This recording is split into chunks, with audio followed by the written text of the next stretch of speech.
back, like for reals back. Oh my gosh. So many things to update on. I know that it is a little bit echoey in here. This is my Teton room, my favorite mountain range, Grand Tetons. I know I talk about it like a broken record, but this is how I knew that this house was gonna be our house, because I lived here every summer in college and I was a little hiking guide, and I've been on top of a couple of those peaks, the middle and the south, back in my mountain goat days. Anyway, these mountains are like sacred to me. And when we were looking at houses, there's this wallpaper that we decided for a second to peel off, which is why there's a corner coming up. So we'll just hide that, pretend like it's all there. Anyway, I'm in the Teton room and it's almost empty except for my piano studio stuff and the desks, because we're like on homeschool quarantine. So it's very echoey in here, but guess what? It's the only room in the house right now that I can talk in. My kids are all busy. One of them's napping. So it's just time to just get it all out there. I have so much bad news. So much bad news. I actually just got off the phone with my doctor to talk about all of this bad news. Oh, now there's bad news because somebody's throwing a fit out there. Okay, let's get through this. I just got off the phone with my doctor. We have a game plan. For the last month, I've known that I now qualify as pre-diabetic. Wah, wah. Big shocker. Not. Okay. Just a second, Simon. Okay, not a big shocker. I've been saying this since I've had whoa, my camera holder is wobbling. I've been saying this since I've had gestational diabetes 3 times, since I've reached maximum weight. And I come from a long line of type 2 diabetics. No surprise. So much disappointment. The last time that I had my A1C checked, it was like 4.8. And a year later, it is at 6.0. It needs to be below 5.8 to be considered out of the prediabetes range. So this 37-and-a-half-year-old mother of 3, 6 and under, stay-at-home mom, I'm gonna just have to fight the fight and find the way, and no more,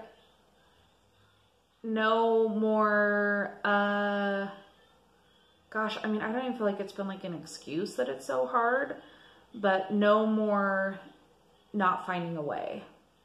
This last year has just about killed me. It's been a really hard year. You can see if I like even start to think about it, like I just get silent.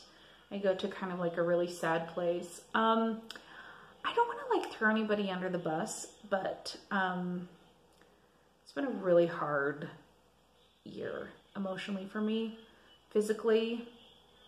I still have a ton of hip pain. Luckily the pelvic pain isn't so much, but it's like I can just feel that my hips are in knots, but I haven't been able to go to physical therapy because now I have 3 kids and it's just this thing. My husband and I have had a really challenging year together in our relationship. No, we're not separated. No, we're not getting divorced. Nothing like that. But we have been having, see, I don't want to like broadcast this onto the internet, but I also feel like I've been talking about how this year has been like the hardest year of my life, and it's been so hard. And I've never had the courage. I'm like so scared even talking about this, just because it's like personal, and so I don't want to share too much, and I definitely don't want anybody to think anything negative about my husband because he is the absolute love of my life and my best friend. But gosh darn it, we are an amazing pair.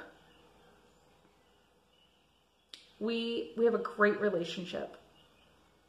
Parenting 3 kids has been so hard.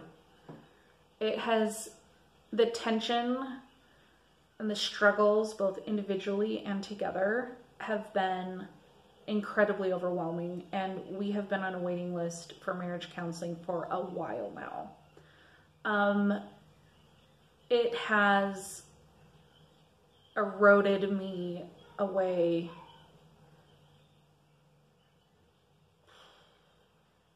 pretty bad this year. Just the difficulty, the struggle, it just has not been an easy year. And we've had a lot of things that both of us are trying to work on individually to make our household run smoothly. With 3 kids, that is why this has been the hardest year of my life.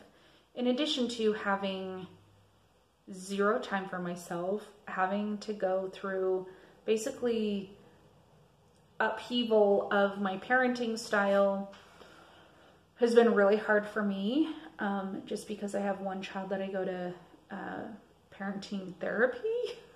It's therapy for him, but it's also parent coaching for me. It's just been a lot, and I feel like I just always kind of caved and put what I wanted or what I was interested in or what was really important to me. It's like, well, fine, I'm tired of having either a conflict or a discussion or a difficulty or not having enough time or having too many things to figure out to make this happen, that I'll just go without. I'll just not do that thing, or I just won't, I won't do something that I want to do, or I won't have something a certain way. And it's to like prevent a conflict, but that has been a terrible way to live life, especially this last year and for many years in some ways. So I'm working on making sure that I am heard and seen, and that I'm always being honest and kind, and, as a wife and as a mom, there's a lot of things that I'm working on. And honestly, that is also a factor in why sometimes I have just binged like night after night, day after day. It's because the parenting of 3 has been so hard, but then my relationship has gone through the ringer, which has been just as hard, if not more hard, this year. But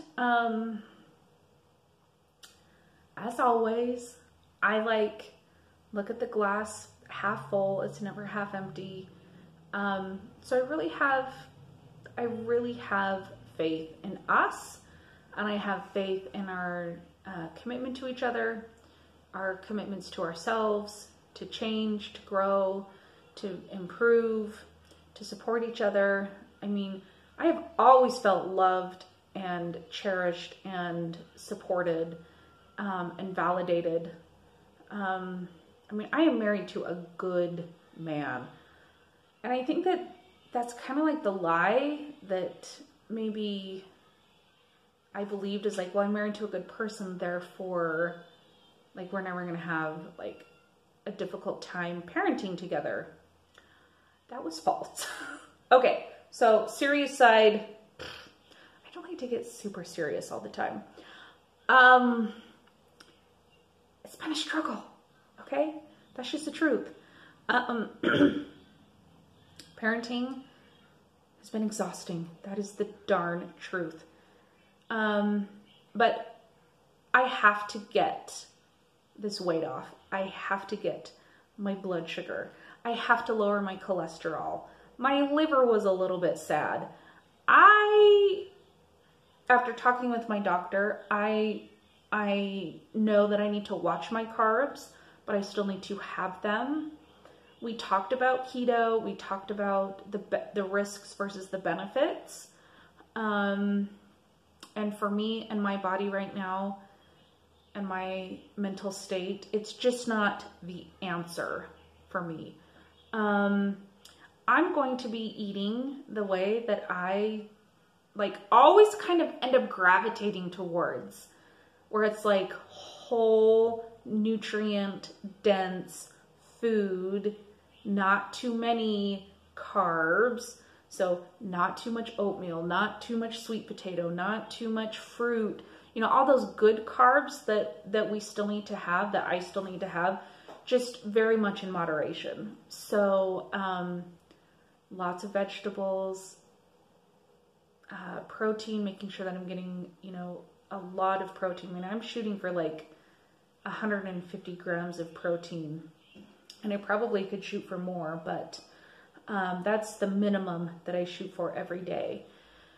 Yeah, and we're going to see where I'm at in 3 months. I'm in the process of weaning my baby for the second time so that I can take my Ritalin, which really, really, really, really helps with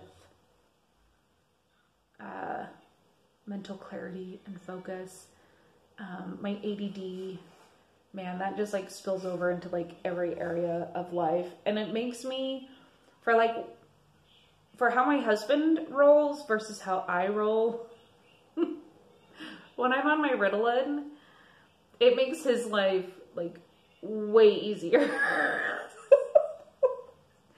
He's just really good at being organized and having a plan and having a schedule and a routine. And by nature, I am not, compounded with ADD, and it's just not ideal. So anyway, I'm getting back on my Ritalin. I will be showing you what I have to do, because I have to exercise every day now, and I have to eat healthy, and I have to lose weight, and gosh darn it, I'm going to do that. So stay tuned. This is getting really long. Yeah, my blood work was bad all the way around. So I guess I gotta get really serious about this stuff now. So recess is over, so I'm gonna go back to homeschooling, and I will see you guys very soon.